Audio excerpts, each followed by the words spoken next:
the woman discovered something horrifying. A bug had crawled out of the freshly made dough. She immediately smashed it and then, looking at the dough in front of her, decided to open it up and take a closer look. Ah! Fuck me!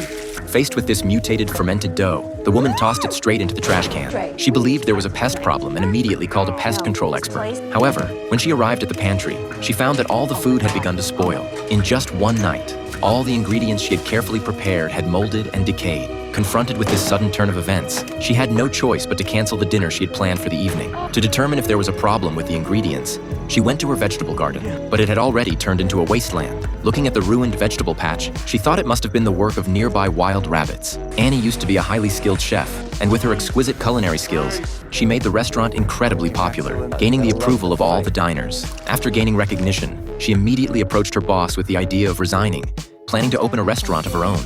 Come on, kid. You're not a boss.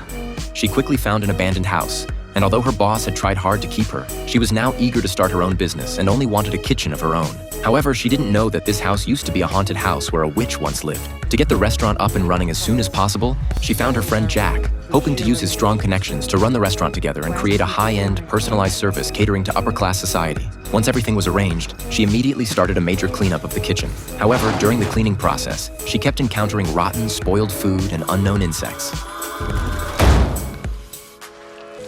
Soon, with her meticulous tidying, a brand new kitchen was born. To accommodate a famous food critic, she decided to bring out her most skilled dessert to get the critic's highest rating. She carefully prepared each of her ingredients, but after a night of fermentation, the dough began to mutate. When she realized the situation, a bug had actually crawled out of it. The scheduled dining time was approaching, but everything had already gone to waste. To avoid affecting her opening, she could only start preparing again from scratch. By this time, the food critic had already arrived. Faced with such a discerning diner, she could only use the available ingredients to hastily put together a temporary creation.